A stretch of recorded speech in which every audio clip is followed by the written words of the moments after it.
Estamos em contato com a secretária municipal de Educação, secretária Sandra Negrini. Bom dia, me ouvindo? Bom dia, lhe ouvindo perfeitamente. Muito bom dia e obrigado por ter aceitado o nosso convite para conversar. Secretária, uma decisão judicial está impedindo o retorno às aulas, mesmo com a flexibilização de protocolos na classificação da bandeira preta, admitindo o uso de mecanismos da bandeira vermelha no modelo de distanciamento controlado do governo gaúcho, o retorno do funcionamento de escolas de educação infantil e das aulas presenciais nos primeiros e segundo anos do ensino fundamental, respeitando os decretos estaduais e municipais, nesse momento não é possível, então, por impedimento legal. O que dá para falar sobre essa decisão e como é que está a situação, os trâmites para tentar ou não reverter isso? Eu acho que duas coisas a gente tem que esclarecer no primeiro momento, né? A educação não entra no modelo de cogestão, né? Mesmo com a flexibilização dos protocolos e bandeira vermelha, a educação ela está fora da cogestão. Com relação a essa medida, né, judicial impedindo a educação infantil e os primeiros e segundos anos de funcionária, já foram feitos vários movimentos, né?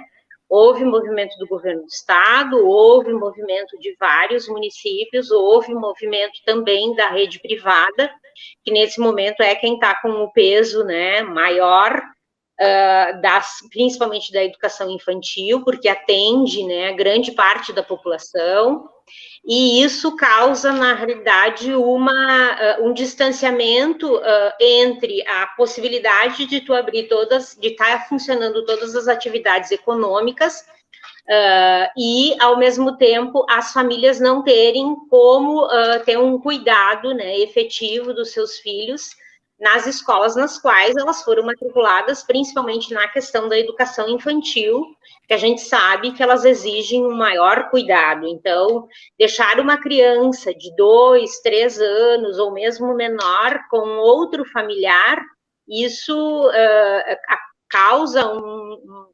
uma quebra da rotina toda da criança e da própria família. Então, a escola, com a prerrogativa dela, da educação e do cuidado, é o local melhor aonde a criança deveria ser atendida. Então, já foram feitos movimentos, continua sendo feito um movimento por meio do governo do estado, junto com os próprios advogados do sindicato das redes privadas, para conseguir vencer mais essa barreira que se impõe para a não presencialidade das nossas crianças, principalmente educação infantil e primeiros e segundos anos. Muito bem. Secretária, o nosso colega Ariel Rossi Grifante também está conosco para conversar e tem questionamento. Bom dia, secretária. Bom dia, tudo bem? Prazer conhecê-lo. Igualmente. Secretária, qual a posição da senhora como gestora mesmo, à frente da pasta? A senhora entende que deve haver o retorno tanto para a educação infantil como para o ensino fundamental, médio, enfim, todos os níveis de ensino? A senhora acredita que é possível esse retorno com protocolos adequados? E como a senhora encara, de certa forma, a preocupação que muitos docentes e pais manifestam de uma certa insegurança de haver volta às aulas presenciais em meio à pandemia? Nós, desde o início, né, que sempre trabalhamos com a perspectiva de que o retorno às aulas ele está condicionado às condições sanitárias. Para as condições sanitárias, a gente tem, primeiro, que as crianças mais jovens, elas não são, a princípio, né, a gente tem estudos preliminares que indicam que elas não são vetores de disseminação coletiva, né? Agora já existem alguns estudos que crianças a partir de 4, 5 anos já poderiam ser vetores, né? Tem estudos em outros países.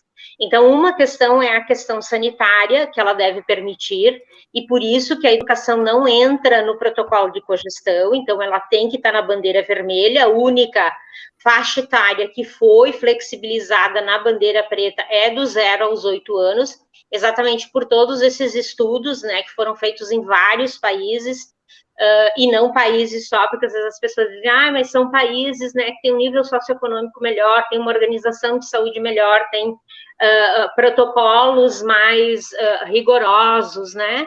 Na realidade, não. Esse último estudo que saiu, ele fez em todos os países, né, em todos os continentes. Então, ele mostra, sim, que retornar à presencialidade não é um grande fator de contaminação, desde que, aquilo que tu disseste em seguida, seguir os protocolos. E por isso, todas as escolas, elas têm que ter planos de contingências, né, validado por todos os órgãos, pela educação, pela saúde e pela Secretaria de Urbanismo, exatamente para que a gente dê segurança para as pessoas que vão trabalhar, que seguindo rigorosamente aqueles protocolos, aquilo não vai acontecer. E uma outra questão, os pais estarem inseguros, ainda é possibilitado aos pais, houve até um movimento no início do ano, de alguns órgãos que achavam que os pais não deviam ter esse direito, mas esse direito ainda se sobrepõe. Os pais que não se sentem seguros, eles podem continuar com seus filhos em casa, não tem problema nenhum. A escola vai organizar de forma a atender esses estudantes por meio dos meios digitais ou mesmo por meio de meios físicos, né, como tem sido em alguns casos, em virtude das condições da família, de a gente estar fornecendo para esta família, para esta criança, o necessário atendimento educacional. E também a gente tem que verificar da manutenção do vínculo, né? Então, a escola tem que continuar mantendo o vínculo. E a gente sabe que depois de um ano e vários meses, né, muitas crianças acabam por se distanciar da própria escola. E isso as escolas têm feito um trabalho bem bacana no retorno. Então, a presencialidade condicionada à questão sanitária, ao rigoroso procedimento dos protocolos que estão no plano de contingência, e os pais que não se sentirem seguros, eles têm essa possibilidade de assinar um termo e dizer que o estudante ele vai continuar tendo as atividades em casa. Secretária, como é que tem sido até aqui a questão de atividades que estão sendo feitas ou de forma online ou dos professores propondo algum tipo de atividade que é possível? As escolas têm a mesma estrutura, capacidade, têm exemplos para nos relatar de alguma escola que tenha feito algo diferente para tentar deixar os alunos ainda sentindo que fazem parte ali da comunidade escolar nesse período? O que tem sido feito nesse sentido? Olha, desde o ano passado, a rede municipal, ela conta com muitas iniciativas. Nós temos um quadro de pessoal, tanto de equipes diretivas quanto de profissionais da educação, extremamente engajados, extremamente conscientes do seu papel nesse momento e em todos, mas principalmente de acolhida e de fortalecimento de vínculos junto às comunidades escolares. Com relação aos exemplos, nós temos vários exemplos de escola que muito antes da pandemia já estavam se organizando para esse novo formato de educação que veio para ficar. Independente de nós não termos mais problemas de contaminação, a forma como a gente está trabalhando agora, usando meios digitais, né, usando as tecnologias de informação e comunicação digitais, ela veio para ficar. E ela vai proporcionar, inclusive, um alargamento do tempo de aprendizagem do estudante, no sentido de que tu vai trabalhar de uma forma presencial, mas as atividades, elas podem continuar no ambiente por meio de vários objetos de aprendizagem, inclusive fazendo percursos mais individualizados, customizando as atividades a partir das necessidades que se apresentam, porque os indivíduos são diferentes e eles aprendem de forma diferente. Então, nós temos, por exemplo, uma escola que muito antes da pandemia, 19 de abril, né, que já se organizou, tem um coordenador de tecnologia educacional dentro da própria escola, e isso foi da autonomia da escola.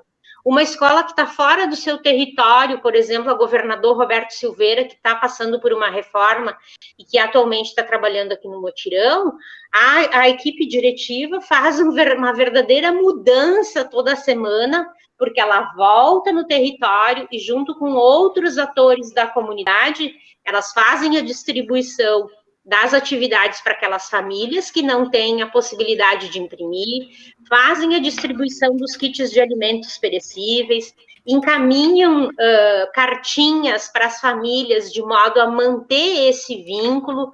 Então, nós temos muitas iniciativas, principalmente voltadas à questão socioemocional das crianças e das famílias, para dar conta, porque além do conhecimento científico, que ele é muito necessário, nesse momento a gente tem que cuidar muito, porque a gente tem muito adoecimento, né, e muito afastamento das pessoas das quais a gente ama. Então, a gente tem que cuidar também dessa questão emocional dos pais e das crianças também. Secretária, é realmente uma situação difícil de equilibrar, não? São diversos elementos. A senhora fez menção a alguns, né? Nós temos essa sobrecarga do professor, que tem que preparar a aula presencial e a aula online.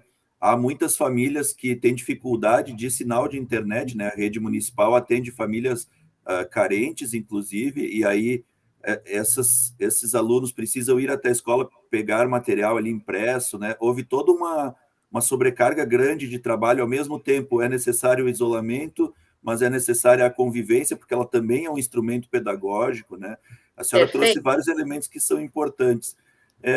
Nesse conjunto todo, e com essa questão judicial que está acontecendo agora, o governador Eduardo Leite sancionou a educação como atividade essencial. Qual é a perspectiva que a senhora pode apresentar para a comunidade sobre as próximas semanas? Como é que vai se dar a educação pública e particular, né? A educação em geral?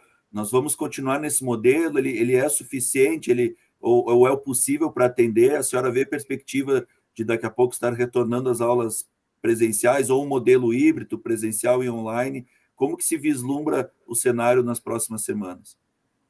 Nas próximas semanas, a gente percebe, pelos números que a gente tem visto da pandemia, a gente ainda não conseguiu frear, né, essa contaminação e todo esse problema que está acontecendo.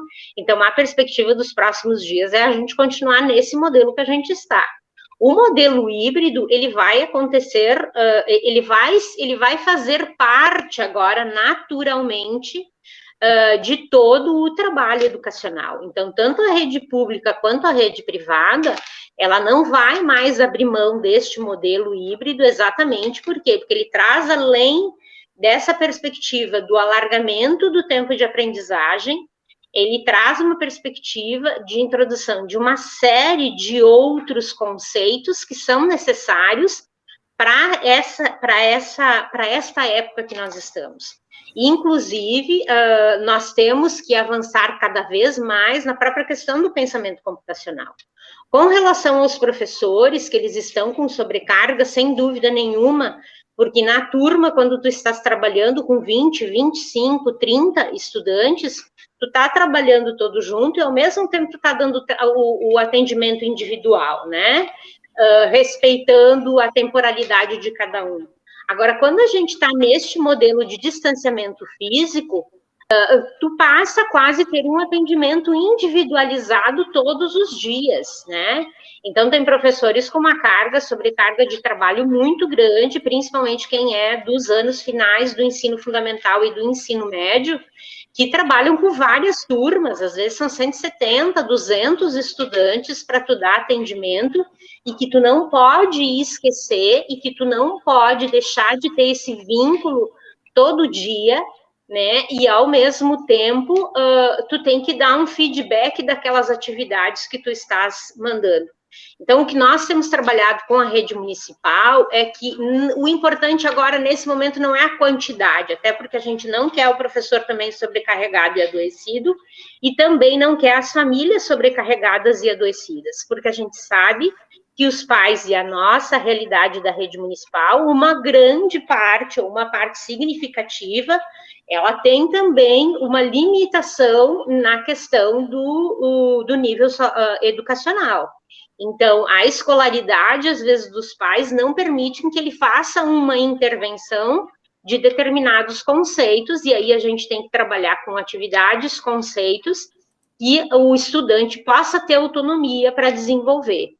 Então, resumidamente, nos próximos 15, 20 dias, a gente não vê perspectiva de retorno à presencialidade, mesmo com o relaxamento dos protocolos com relação ao bandeiramento vermelho.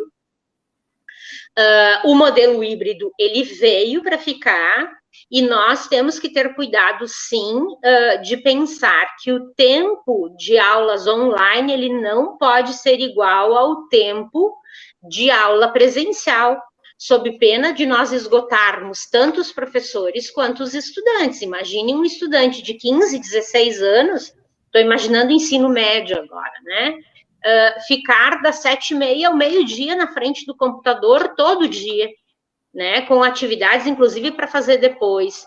Então, a gente tem também que ter esse bom senso de trabalhar com metodologias, e metodologias ativas que a gente tem estudado há muito tempo, e que o ensino híbrido vem com força, traz essas metodologias com toda força, para não fazer com que esse estudante, em vez de ele estar com vontade de estar naquele ambiente, ele acabe se distanciando. E aí nós vamos pensar numa outra ponta, uma criança de 5, 6 anos, de 7, de 8, exatamente por isso essa faixa etária foi pensada na presencialidade também, para não haver o esgotamento tanto da criança quanto dos pais, e uma criança de 7 anos não consegue ficar mais do que 1 hora na frente do computador com atividades, né? Ela tem uma hiperatividade que é natural do desenvolvimento dela. Então, todas as questões biológicas, né, físicas, sociais e emocionais, elas têm que ser consideradas neste momento. Os professores não podem, as escolas principalmente não podem, e os pais principalmente, achar que é uma transposição daquilo que tu tinha em sala de aula, agora tu tem uma forma virtual, sob pena de nós termos um número bem maior de adoecimento das nossas crianças, principalmente do adoecimento com questões relacionadas ao emocional. Muito bem, secretária Sandra Negrini, muito obrigado por ter aceitado o convite da Bitcom TV, do Bitcom Bom Dia, para essa entrevista, excelente entrevista. Obrigado e até uma próxima oportunidade. Vamos continuar falando desse assunto e as portas aqui estão abertas também se precisar divulgar algo. Muito obrigada a todos. Cuidem-se, por favor, né? Vamos evitar aglomerações, né? Porque isso é uma tarefa de toda a sociedade. Um abraço, muito obrigada e bom dia.